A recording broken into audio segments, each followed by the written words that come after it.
If you're a business owner or entrepreneur, why is it sometimes that consulting doesn't work, and what do you need to know about it? This is a fantastic question. I'm Scott Sylvan, coming to you live from Consulting Secrets on a perfect day to talk about sales and business, and a fantastic day to talk about you. I'm coming to you live from Sacramento.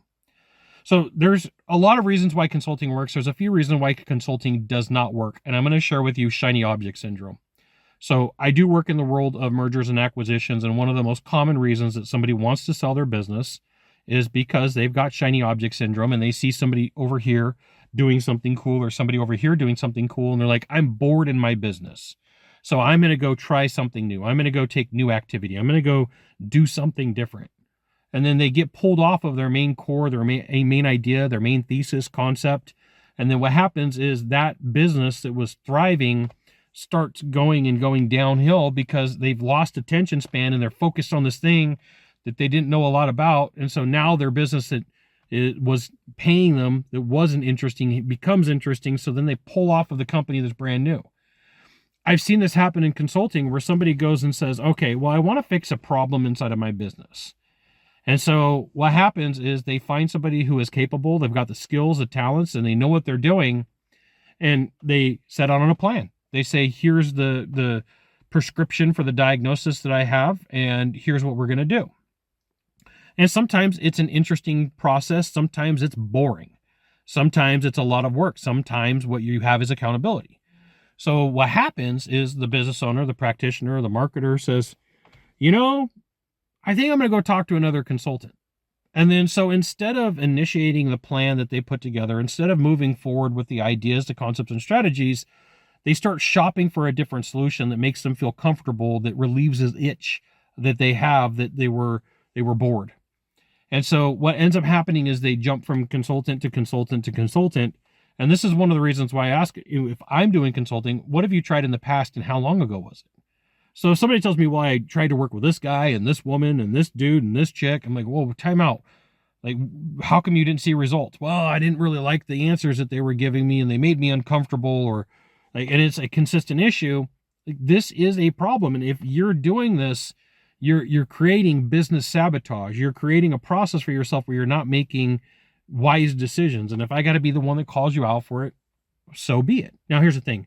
If you're looking to sell your business in the next 2 to 3 years, or you're looking for general consulting, you should reach out to the Deal Hotline, 888-DEAL-919, 888-DEAL-919, and a member of my team will get back to you. No deal is too big.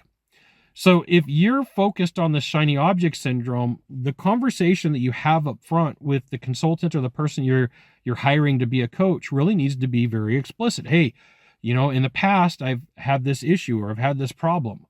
If they're not asking you, they should. And that's definitely information that you should volunteer.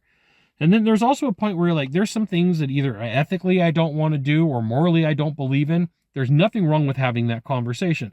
I have seen and been around people personally that had no affiliation with me that gave recommendations. And I'm like, that's what we refer to as illegal, or that's what we refer to as unethical.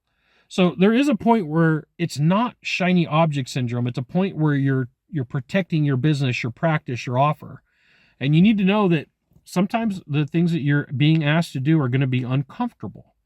Well, because it's outside of your comfort zone, you probably haven't tried it. It's not an issue of shiny object syndrome if you're uncomfortable, but if you're not willing to take the actions, then you're never really going to see the end result. You're never going to get to the point of fruition.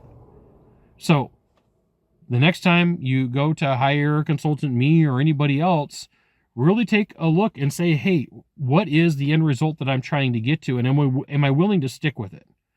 Right? There's nothing worse than being this close to finally getting to the right where everybody wants to be. And then they're like, well, we're not going to do this anymore because the results weren't quick enough. And like it takes a while to get the motor going. It takes a while for everything to start firing in some situations. And some it's like right off the bat. Well, if you've had a couple of those instances where everything's right off the bat, then what happens, you start thinking that's the way that everything is. And that's not always the case. Sometimes it comes down to testing. Sometimes it comes down to processes and finding the right people and conversations. So if you're falling for the shiny object syndrome, you got to ask that. Now, here's the opposite side of shiny object syndrome. It's when something just doesn't work. It's when something isn't working, and it's okay. It's perfectly okay to ask questions about that and say, hey, How come what we're doing isn't working? What's the timetable? What are we looking at? When should this get jump started? At what point do we say this isn't working? There you go. You got one of three things to do from here. Just one of three. Find the subscribe button, click on it, and every time I send out a video, you'll get an update. 2, hit follow. 3, share this video with a friend. We'll see you soon. Thanks for watching.